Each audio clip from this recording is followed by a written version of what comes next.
നാണോ ഇല്ലടാ എന്റെ ഭർത്താവിന്റെ ഓഫീസിലേക്ക് കണ്ണിക്കണ്ട വാലിക്കാന്റെ മോളുടെ കാര്യം പറഞ്ഞ് കേറി നിറങ്ങാൻ. ഏട്ടന്റെ തൊലി ഉരിഞ്ഞു പോയി. അതേന്ന് എന്തായാലും ഉരിഞ്ഞ തൊലി കളയണ്ട, ലെതറിന് പകരം ഉപയോഗിക്കാം. ചെരുപ്പുണ്ടാക്കാൻ കണ്ടാമൃത്തിന്റെ തൊലി തേയില്ലടി. ഇനി മേലിൽ ഓരോന്ന് പറഞ്ഞ് ഗോപിയേട്ടന്റെ ഓഫീസിലേക്ക് കയറി ചെല്ലേ, അപ്പൊ കാണാം. നിനക്ക് സ്ത്രീധനം കൊടുത്ത കാശ് കൊണ്ട് സ്ഥാപിച്ച അല്ല കളക്ടറേറ്റ്. അവിടെ പല ആവശ്യങ്ങൾക്കായിട്ട് പലരും വരും. ജനങ്ങളുടെ കാര്യങ്ങൾ നോക്കി നടത്തുന്ന വെറും ഒരു പബ്ലിക് സർവന്റാ നിന്റെ കളക്ടർ. ആ സേവനത്തിന് ജനങ്ങളിൽ നിന്ന് തന്നെ കരം പിരിച്ചെടുത്ത് മാസം മാസം സർക്കാർ ശമ്പളം നൽകുന്നുണ്ട്. പിന്നെ ഞാൻ അവിടെ ചെന്നാലെന്താ എന്നെ പിടിച്ച് മൂക്കി കയറ്റി?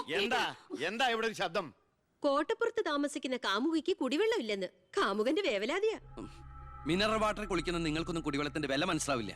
കണ്ടില്ലേച്ചാ, വാലിക്കാരിയുടെ മകളെ പറ്റി പറഞ്ഞനാ ഇത്ര ചൊടിപ്പ്. അതെങ്ങനെയാ? മൊട്ടേന്ന് വിരിയുന്നതിന് മുമ്പ് എഴുത്തു കൊടുത്തവനല്ലേ നീ? ഈ കണക്കിന് അവളെയും കിട്ടി നീ ഈ കുടുംബത്തിൽ കയറി വരില്ലെന്ന് എന്തോ ഉറപ്പ്? ഒരു ഉറപ്പില്ല, സംഭവിക്കാം. നിന്നോടൊരു കാര്യം പറയാനിരിക്കായിരുന്നു. കോട്ടപ്പുറം കോള കമ്പനിയുടെ കാര്യത്തിൽ നീ ഇടപെടണ്ട. ഇടപെടാതിരിക്കാം. ആ കമ്പനി അവിടുന്ന് മാറ്റി സ്ഥാപിക്കണം. പുതിയ പ്ലാന്റിന്റെ ഉദ്ഘാടനം നടക്കാനും പാടില്ല. നിന്നെ പോലുള്ള പേട്ട് രാഷ്ട്രീയക്കാരും പ്രതിപക്ഷവും ഒന്നിച്ചിടപെട്ടാ പോലും പുതിയ പ്ലാന്റിന്റെ ഉദ്ഘാടനം ഞാൻ നടത്തും.